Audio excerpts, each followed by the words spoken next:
Live from London, this is Bloomberg Daybreak Europe. I'm Lizzie Burden with your top stories. Silver and gold soar as Donald Trump sharpens his attacks on the Federal Reserve. The president says he'll announce his choice for a new Fed chair in the coming weeks. Meanwhile, oil steadies after a four-day rally as Trump urges Iranians to continue anti-government protests, warning he'll act accordingly once he knows how many demonstrators have been killed. Plus, Greenland's Prime Minister categorically rules out joining the US, saying the Arctic territory prefers to stay in a union with Denmark. Welcome to Wednesday. Let's check in on these markets. We've got futures pointing a touch higher in Europe, really not even anymore. South on the Wall Street futures, and this after yesterday we really had the S&P latching onto the bank earnings story rather than the CPI data, but it's that inflation picture that precious metals are attached to this morning. Silver had earlier in the session broken past that $90 an ounce mark for the first time. It's just pulling back from that now, but at a fresh record. Same for spot gold and tin and copper. So we continue to keep an eye on the metals this morning. We've got lots of economic data coming today. Risk events over the next 24 hours include the US retail sales at 1:30 p.m. London time. We'll also get results from Citigroup, Bank of America and Wells Fargo. And again, we're waiting for a possible decision on Trump's Liberation Day tariffs as the US Supreme Court has scheduled a second decision day of the year today. Maybe today is the day we get a decision. Let's set you up for the day ahead.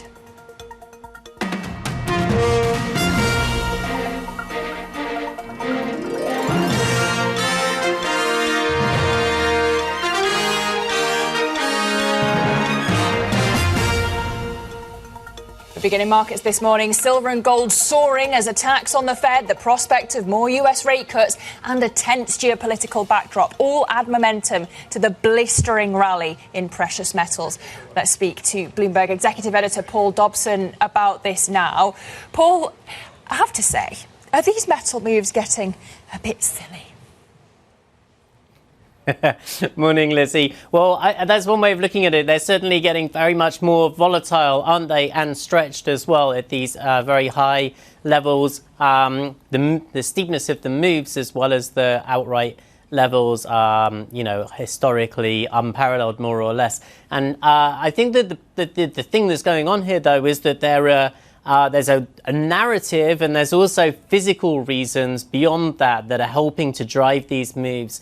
To unpack it a little bit, so thinking about the sort of physical side of the supply-demand balance, in London, one of the places where the metal is traded a lot, there's a genuine scarcity, and that's because a lot of it is being held in the US. People are worried that at some point Trump might put extra tariffs on top of metals imports, and so that's distorting the market a little bit and leaving it volatile and susceptible to squeezes as well. But I think on top of that, you've got the other factors that are feeding into this. You know, people are enjoying the debasement trade narrative, the idea that central banks all around the world are pushing down on their currencies, and so a proper physical commodity will gain value as a result of that. You have those geopolitical risks. You have just the necessities of people buying jewelry, but silver as well has industrial uses that are tied in with the AI sector to a certain extent as well. So that lends it some extra momentum at this moment in time. So yes, you might be kind of a little bit gobsmacked by the moves, almost to the point where it seems a little bit laughable. But at the same time, there are plenty of good reasons. And that's why people are still bullish. And some of those forecasts are for silver to get all the way to 100 and even further. OK, well, we're not quite there yet. But you mentioned tariffs, Paul. We could get a Supreme Court ruling on Trump's Liberation Day tariffs again today. But is the risk that they're deemed unlawful already priced into these markets? I think that the reaction that we saw on Friday and Monday when there was no decision revealed a little bit. There was a little bit of disappointment. I think that if you looked at equities, like the toy makers, for example, or in this region, the clothing companies, the way that they traded was sort of lagging behind the rest of the market, suggested that there was a little bit priced in terms of optimism that they may get a ruling that outlaws those tariffs. But I do think that there would still be a market reaction. I think that would be a little bit nuanced. For the US markets, it seems pretty clear cut. Equities would most likely rally, treasuries would most likely fall if the Supreme Court rules against the tariffs. The reasons being all those companies that have been shouldering the burden of the tariffs would suddenly feel a little bit more easy in terms of their balance sheet management. But at a government level, that income being taken back away from it would be bad news for the debt to GDP ratios and those kinds of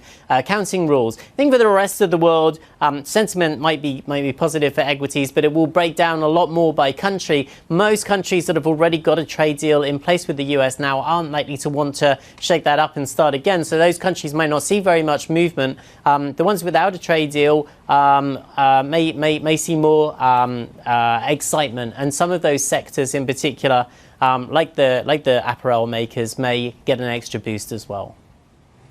OK, Paul Dobson, Bloomberg's executive editor for Asia Markets. Thank you so much. Good morning to you. And I want to dive into that Fed story, which, as Paul says, is feeding the precious metals narrative this morning. President Trump saying that he'll announce his nomination to replace Fed Chair Jerome Powell within the next few weeks, despite the backlash over the Justice Department probe. Speaking to CBS, the president criticised Jerome Powell and said that interest rates were too high. He's been a lousy Fed chairman. He was reappointed by Biden. I was a little surprised at that because I didn't think he really earned the stripes. He's been too high on interest rates, and I call him too late. He's too late to reduce. He should have reduced them by more. Despite that, we fought through that. Meanwhile, during an interview with Fox News, the U.S. Attorney for the District of Columbia defended the DOJ's investigation and accused Powell of not responding via legal means to her office's requests. My request in this case with the Federal Reserve was a legal request. And the chairman of the Federal Reserve, Powell, chose not to give a legal response. Instead, he chose to politicize and publicize.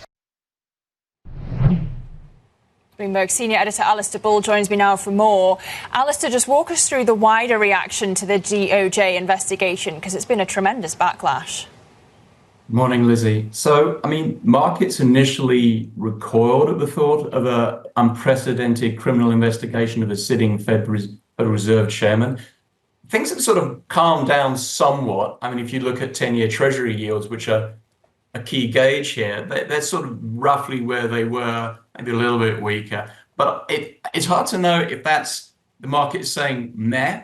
Is that the market saying there will be an off-ramp to this because the stakes are too high and the White House and the Justice Department will back down? But so far, there's been no sign that they're going to do that.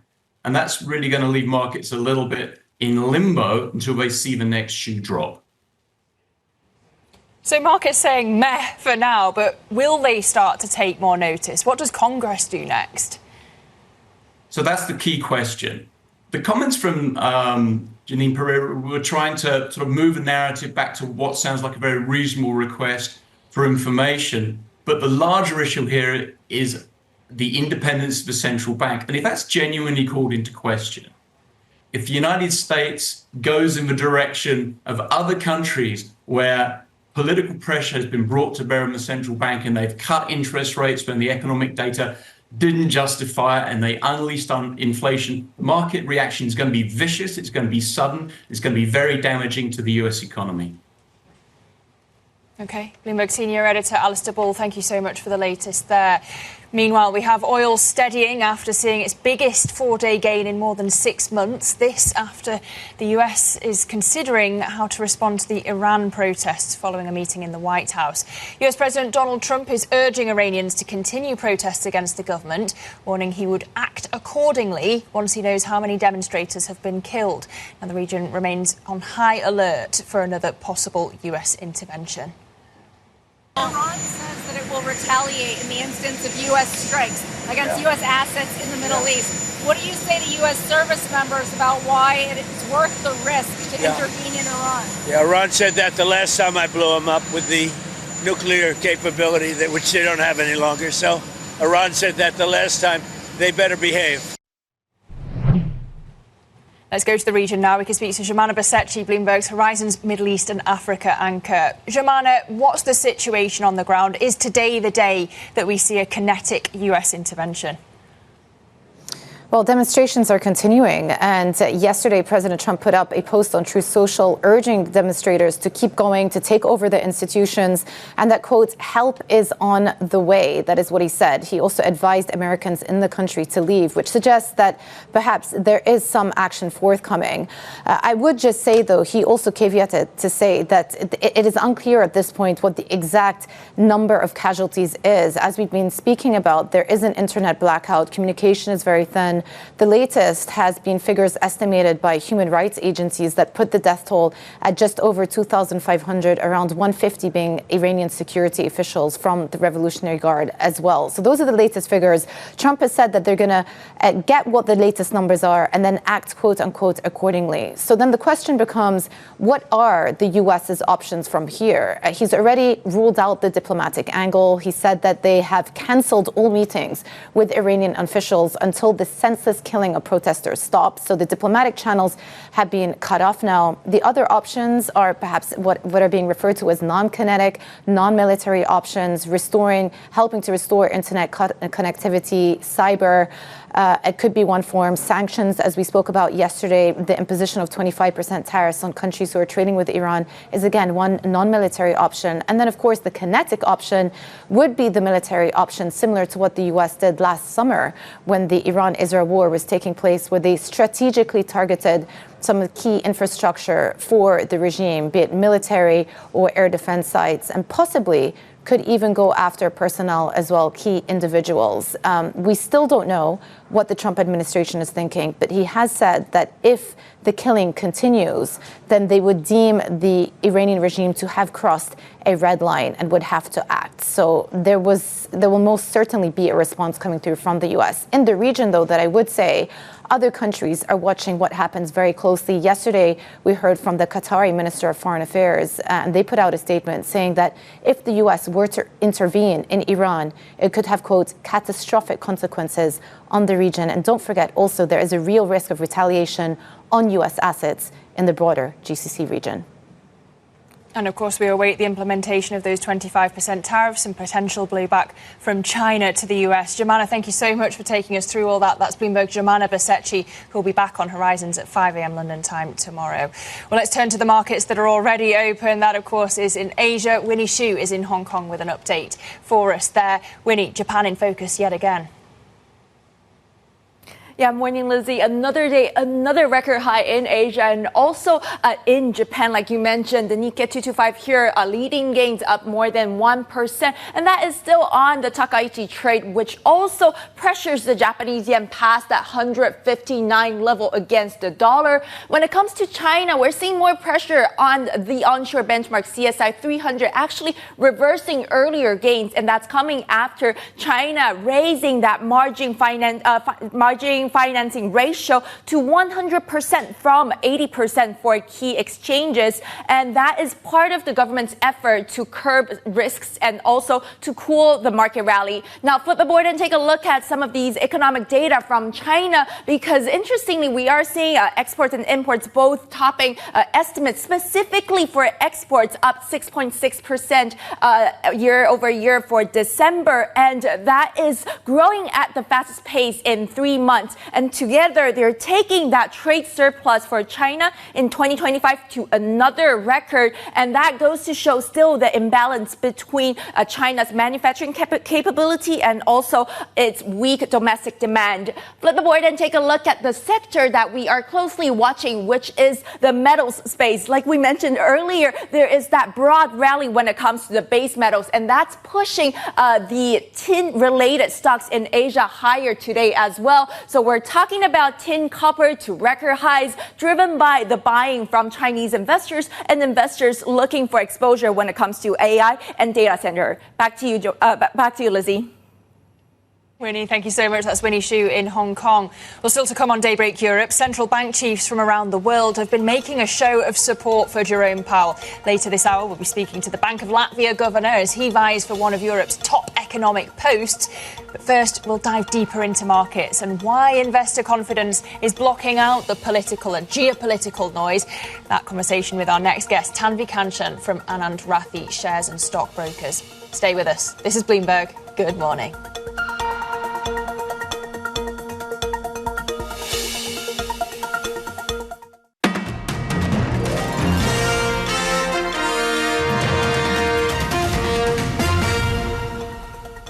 Welcome back to Bloomberg Daybreak Europe, 6:17 a.m. here in London. My next guest says that with risk assets remaining robust, investors remain confident in underlying economic fundamentals, looking past short-term political noise. I'm pleased to say she joins me now, Tanvi Kanchan, Associate Director and Head of International Business and Strategy at Anand, Rathi, Shares and Stockbrokers. Good morning to you, Tanvi. We've got earnings season already underway on Wall Street. Yesterday, JP Morgan shares sinking despite the upbeat forecast when it came to net interest income. I wonder if that's a sign that actually we'll see policy risk overshadowing even solid fundamentals this earnings season. Good morning to you. Good morning, Lizzie. Thank you so much for having me. Yes, JP Morgan was first amongst the many to kind of kick off the earnings season. And we did see lower than expected drop in the business revenue. JP Morgan recorded a 5% drop in the business revenue on a year-on-year basis. And then that kind of had a very direct impact on the stock prices. We saw the stock tumble to 2.5% on an intraday basis. Now, while this was attributed mainly on the order book, which they said that, they're expecting in this year and the years to come. However, it is extremely imperative to understand how much of that is going to have an impact on their Q1 and Q2 results. At the same time, Trump did kind of come with a 10% cap on the credit card interest rate. That is something that a lot of banks are now trying to figure. And just yesterday, we saw in the media coverage as well, the bank did, state that this is going to change a lot of things because it will also be a 50% haircut to the current rates that are there prevailing at the bank rates for credit card. There's also the political risk around the Federal Reserve, of course. I wonder whether President Trump's pressure campaign against Jerome Powell has actually backfired to some extent when you've got Powell seemingly entrenched and the strengthening perhaps of Fed independence and also paradoxically tightened financial conditions. Yeah, I think it has definitely backfired. You're looking at major central banks backing the Fed independence. You're seeing RBI, ECB, and other banks very strongly coming and saying how important it is to have a completely independent central bank. While we also saw CPI inflation data coming in at 2.7%, that has a not too hard, not too soft approach, which means that while the data is not extremely hard for Fed to continue with its aggressive rate cut policy, it's also not too soft to showcase that the measures that the central bank was taking did not really play in their perspective. The Trump's current policies or kind of to have that autonomy at a Fed level is also extremely important. We are also seeing a lot of resistance building up in the Republican and also support from the Democrats as well. So it's only time that will tell with regards to how this entire investigation is going to play. But as of now, the Fed definitely has a lot of support from everyone across globe and not only from people within the US system. Well, can the stock rally continue if you don't have as many Fed cuts as are priced? I believe that the stock rally does happen on the backs of multiple different factors. We are expecting corporate earning data to sort of come in, having an expectation of 8 to 10%. Will the stock rally continue the way it did in the last couple of years where US did have a mega rally? That is something that everyone's waiting to watch. However, will it continue on the backs of just rate cuts? Absolutely not. There's a lot of geopolitical tension also that's coming in.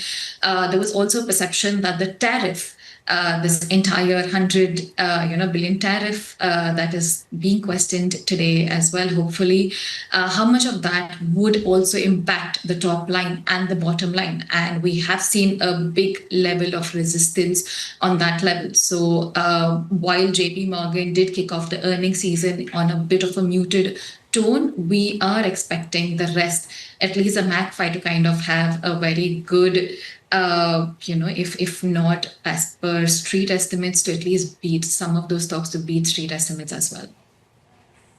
And Tanvi, we are in an election year stateside, it has to be said. When the sweeteners stop, what's your outlook for the economy in the US beyond that? Can it maintain this momentum? On an economy front, very honestly, Lizzie, you have to also look at beyond the CPI data numbers. You have to look at the labor market data. While CPI did come as a rosy number, we did see a lot of volatility within the core CPI. You saw energy at a volatile space. You saw rent at a volatile space. Hotels and apparels were up. But again, we did see a base effect because of the whole government shutdown that was there. If we move to the labor market data, it showcases a very different picture, with a lot of data on the labor market not picking up, especially in manufacturing. A lot of banks coming and stating that they will have certain cuts on the data front as well with labor market. The visa H-1B restriction that has also aided to a lot of degrowth on the labor market front. So on an overall economy, I think there are a lot of factors that goes into expectation. But with regards to corporate earning, at least in the December quarter that we will be looking in the next few days, the expectations are strong. Okay, Tanvi, great to see you. Tanvi Kanchan there, Associate Director and Head of International Business and Strategy at Anand Rathi Shares and Stockbrokers. Well, coming up, Marine Le Pen's appeal trial begins in Paris. We'll look at what the French far-right leader told the court as she seeks to overturn her election ban. That's next. This is Bloomberg.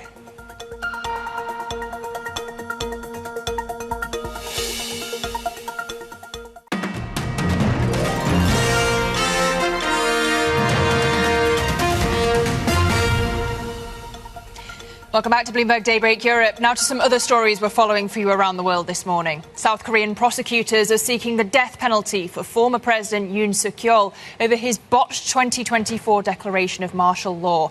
A verdict is expected next month, with Yoon facing the prospect of either a death sentence or life in prison. Yoon was indicted last year on charges of insurrection after he shocked the nation and the world by briefly suspending civilian rule. In the US, 6 top federal prosecutors in Minnesota have resigned amid broader upheaval in the Justice Department. Earlier, the New York Times reported the exit stemmed from pressure to investigate the widow of Renee Nicole Good, who was shot dead by an ICE agent. And here in Europe, Marine Le Pen struck a conciliatory tone in court as she seeks to overturn an embezzlement conviction in a case that will determine whether she can run in next year's presidential election. The French far-right leader said she and her party were never aware that they might be crossing a line and criticised the European Parliament for failing to raise the alarm if there was anything amiss in the paperwork. A decision's expected by the summer. Well, those are some of our top stories this morning. But coming up right here on Daybreak Europe, 6 countries in the running for the vice presidency of the European Central Bank. We'll speak to one of the contenders, the governor of the Bank of Latvia. That's coming next. This is Bloomberg.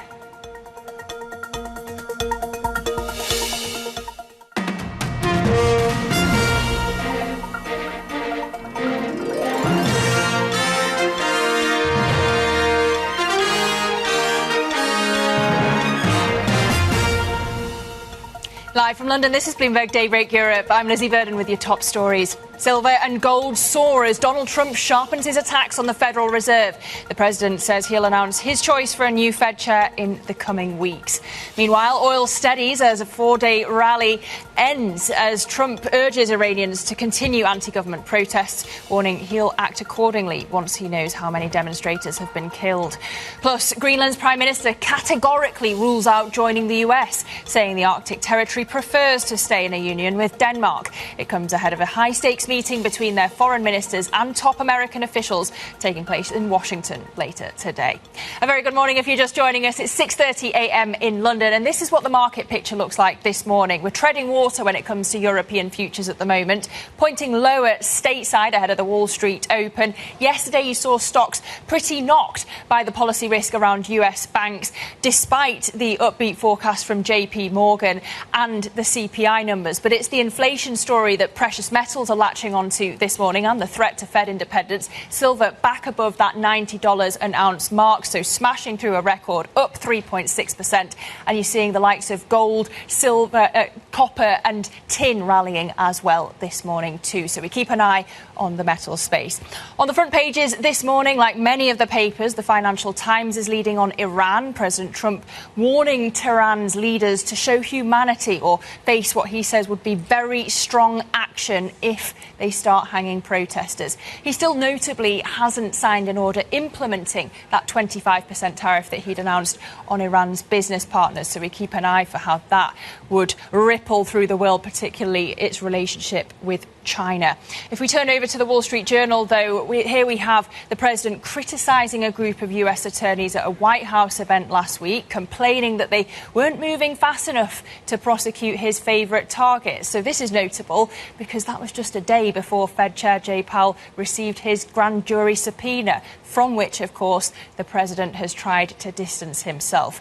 Finally, let's just turn to the UK now, and we can take a look at the Telegraph. They're reporting that the White House is deeply concerned by the Labour government's plan to approve a Chinese super embassy. So Prime Minister Keir Starmer is expected to sign off on these plans before a visit to China later this month. But a US government source is warning that that sequence would squander Britain's bargaining power over Beijing. So that's what's on the front page of the Telegraph. But you can find a roundup of all the stories you need to know to get your day going in today's edition of Daybreak. So Terminal subscribers can find that by going to DAYB Go. Now, 6 European countries are going head-to-head for one of the region's key economic posts, the vice presidency of the European Central Bank. Euro area finance ministers will vote next week on who should succeed Luis de Guindos when his term expires in May. But that process will, of course, be influenced by national interest and regional representation. Let's go now to Bloomberg's chief Europe correspondent, Oliver Crook, who's in Brussels with a guest. Ollie. Yeah, Lizzie, thank you so much. We have so much to talk to our next guest, Mārtiņš Kazāks, who is the head of the Latvian Central Bank and, of course, a governing council member over at the ECB, and obviously one of the sort of contenders for that vice president role over at the ECB. But I think today we need to begin something that's a little bit outside of your mandate, which is within the United States. What we've seen recently, this investigation into Jerome Powell, a lot of concerns across the markets, across the world about central bank independence. I'd like to get your view of what we're seeing out of the United States and the kinds of risks associated with the potential loss of central bank independence and the kind of impact that can have on global market stability. Good morning and thanks for having me. But of course, this is a worry. And the impact, in my view, is, well, there are risks that is going to be negative. One is, of course, in terms of stronger inflationary bias. But then the risk is that the inflationary expectations start to de-anchor. And that means that inflation is likely to be higher. And for central banks, that means that to regain the credibility in the market would mean that the next time the screws might need to be tightened somewhat more to buy back the credibility. Because one of the success stories of the past inflation cycle was very low sacrifice ratios, historically low sacrifice ratios. And very much of this has been coming through the credibility of the central bank. So the central bank monetary policy tightening needed not to be that strong, and cost of unemployment was not that high. All these things are challenged now, and I would not worry about Europe at the time being. But of course, the Fed is very important internationally, and that is by no means good news.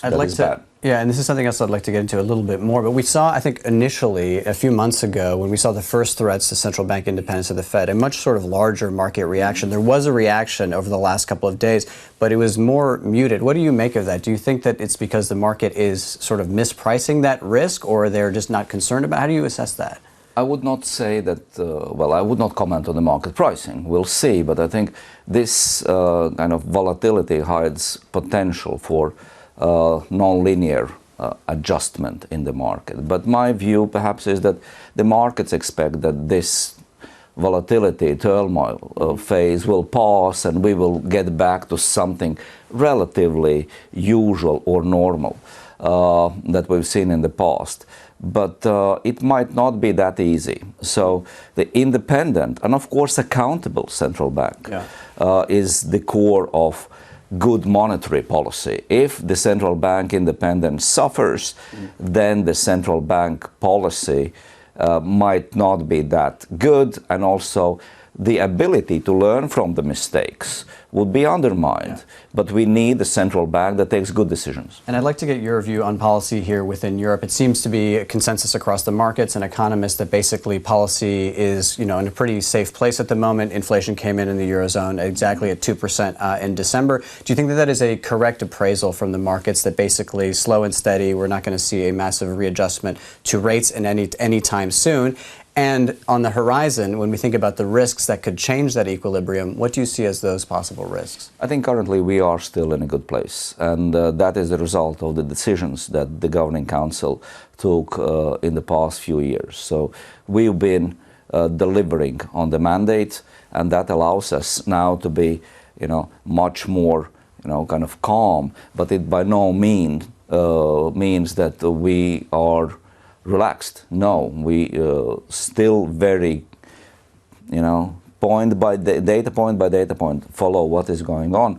And the uncertainty remains high, the risks of various nonlinearity shocks high, and that means that the modus operandi that we have had so far is still, in my view, the appropriate one, meeting by meeting, data-dependent, open-minded, trying to see where the equation moves and then reacting. As to the risks, I would say the risks are on both sides, so we are in a relatively balanced situation. On the upside, of course, there is this fiscal stimulus coming from Germany. Then, of course, various disruptions in terms of geopolitical shocks that might push some of the prices up. But on the downside as well, at the same time, there is this risk in terms of the financial market valuation, the AI hype. Of course, we need the productivity from the AI, and it will come, but the question is how far into the future, how wide the gap is from the investment moment to the benefits of the productivity growth. If the gap is too wide and the bridge is too long, it may start to cave at some point. The other thing is China. Right, and this is something we talked about a couple of months ago. Back in October, you were warning about frothiness in the market, particularly around this question of AI. It's gone only in one direction, basically, since then, and there are still a great many different shocks that are now materializing that we wouldn't have even been on our radar back in October. How concerned are you about the sort of the possibility of a very sharp repricing? Because we're talking about basically risks increasing and prices elevating. One has to be very cautious, in my view, about it, and the potential risks if something happens in terms of the financial stability. So far, so good.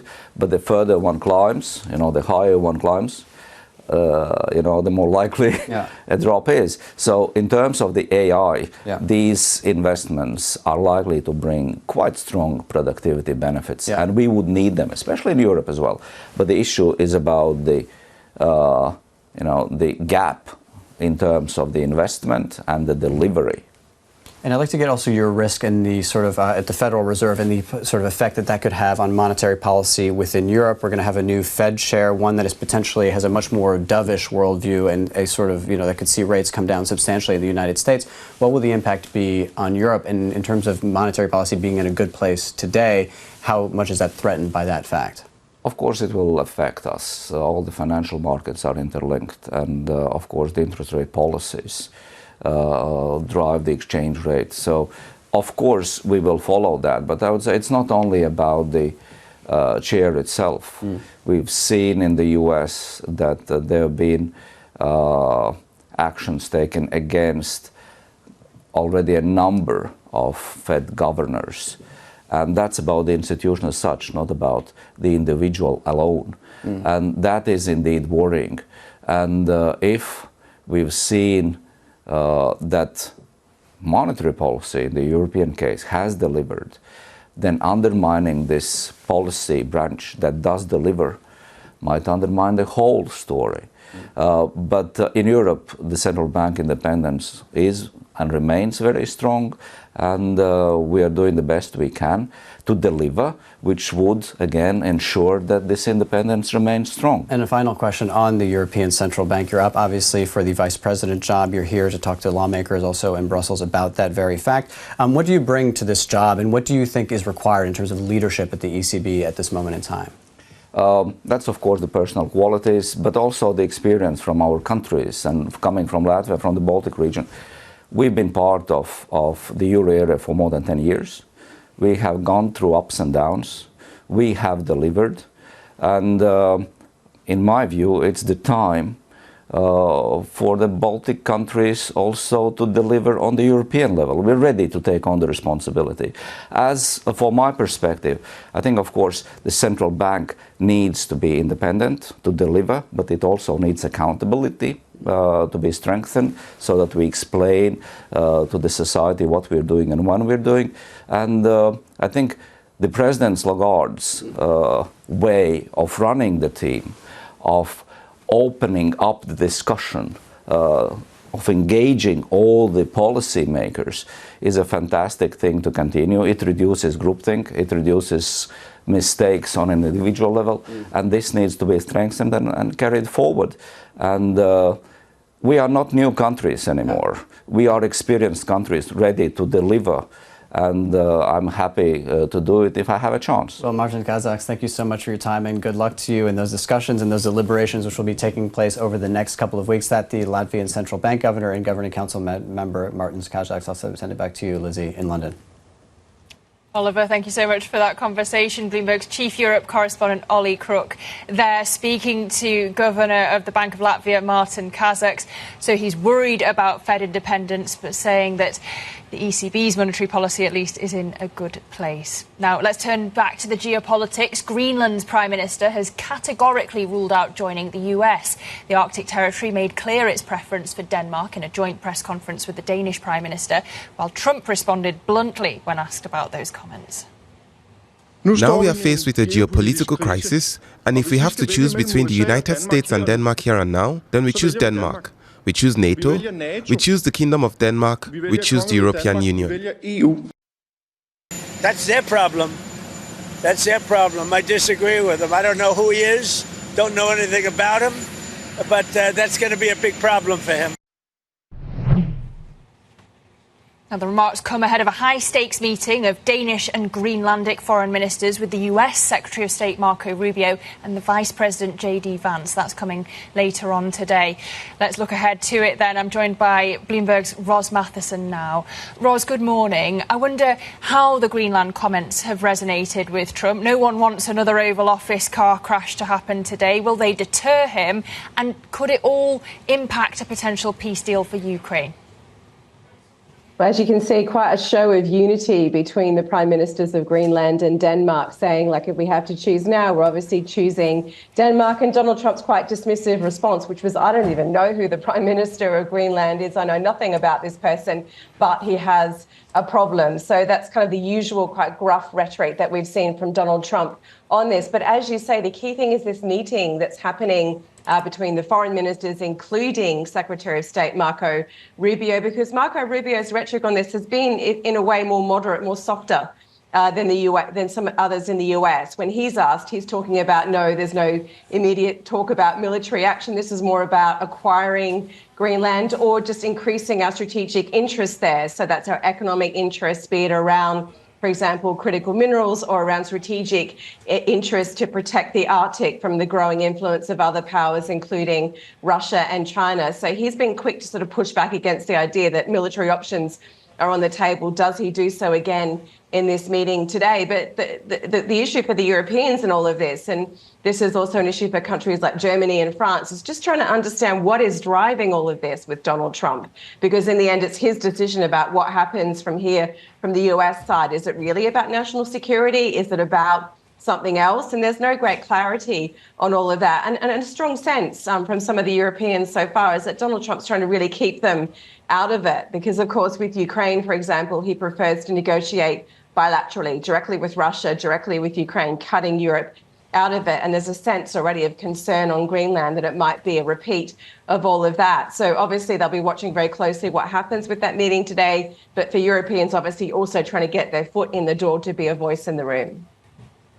Yeah, the future of NATO hangs in the balance in that meeting. Bloomberg's Ros Matheson, thank you so much for the preview. Well, coming up, more Wall Street banks report earnings today, with executives plotting their reactions to Trump's attacks on their credit card businesses. We'll unpack it all next. This is Bloomberg.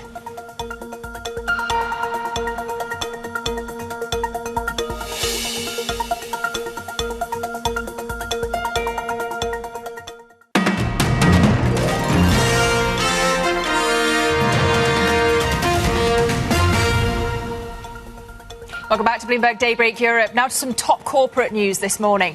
The Trump administration has eased export rules for NVIDIA's H200 AI chips to China. The US Commerce Department says it'll now review applications case by case, although companies must follow requirements, including certifying no shortage of the chips in the US. Exporters must also limit shipments to China to 50% of US production and follow strict customer checks. Elsewhere, Bloomberg has learned that Netflix is working on revised terms for its Warner Brothers bid and has discussed making an all-cash offer for the company's studios and streaming businesses. Sources say the changes are designed to speed up a sale that could take months to close and faces pushback from politicians, as well as a hostile bid from Paramount Skydance. The current offer includes a mix of cash and Netflix stock. Elsewhere, Boeing sold more jets than Airbus last year, snapping a 7-year losing streak as it recovers from a difficult period of corporate crises. The US firm booked 1,175 orders for the year, including a Qatar Airways deal that's the biggest in the company's history. Boeing also delivered 600 planes last year, capped off in December with its best monthly showing of the year. Well, let's turn to Wall Street now. Shares of the largest US banks ended down yesterday after JP Morgan issued an uneven earnings report. Despite some unexpected misses, the bank's CEO Jamie Dimon sounded an optimistic tone on the broader American economy. Let's take a listen. If you ask me, in the short run, call it 6 months and 9 months and even a year, it's pretty positive. Consumers have money. There's still jobs, even though it's weakened a little bit.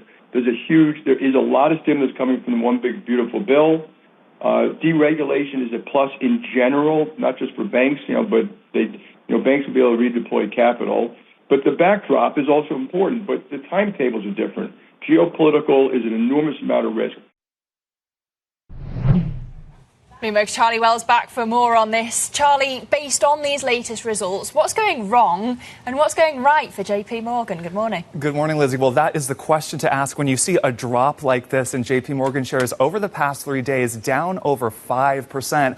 One of the issues that we saw yesterday in their earnings report was a surprise miss in debt underwriting. There had been a lot of optimism in this deal-making space. If you take a look at that surprise drop, it was down over 2%.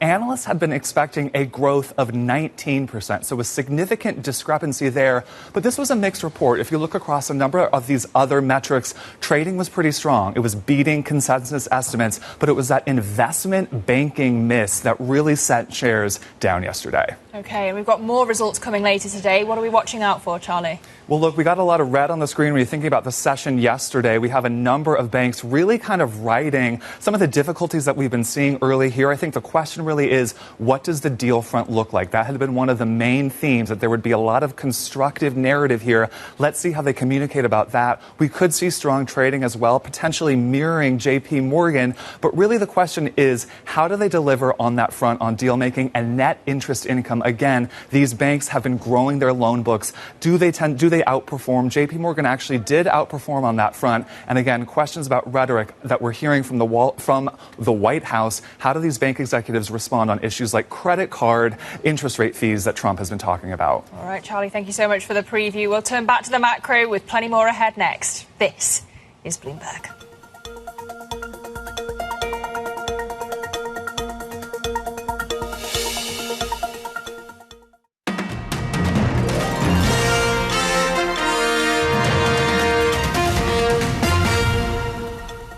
I you know, the inflation numbers just came out, and we have very low inflation, so that would give too late Powell the chance to give us a nice, beautiful, big rate cut, which would be great. He's billions of dollars over budget, so he either is incompetent or he's crooked. I don't know what he is, but certainly he doesn't do a very good job. President Donald Trump criticising Fed Chair Jerome Powell again there. And we've got more economic data to come this week and today. You can see here retail sales, perhaps the highlight of today. But flip the board and we can dive into what we got on CPI yesterday. A return to normality somewhat after those flawed prints for October and November. The Swiss cheese CPI prints as they were described because of the US government shutdown. This was what we got yesterday, and actually a softer than expected read when it came to core CPI, as highlighted there by the president, bolstering bets on Fed cuts for later in the year, if not this month. That's certainly not expected by traders. But the outlook for inflation softening as a result, even if the stock gains didn't last all that long. You can get a roundup of all these charts and all the others that we use here on Bloomberg TV by typing CHRT TV Go on your Bloomberg terminal. It's not just the retail sales, though, that are on the risk events for today. A reminder, we're going to get results from Citigroup, Bank of America and Wells Fargo as well. Retail sales will come at 1:30 p.m. London time. And watch out in case we get that Trump tariff ruling, because the Supreme Court has a decision day today. We could get that ruling coming on Liberation Day tariffs today. We've also got lots of bank earnings. As I say, Wells Fargo's CFO is going to be speaking to us after posting results, so don't miss that interview. But that does it for Daybreak Europe. Anna, Guy and Tom are coming up next on the opening trade. They'll take you all the way to the European market open. See you tomorrow. This is Bloomberg.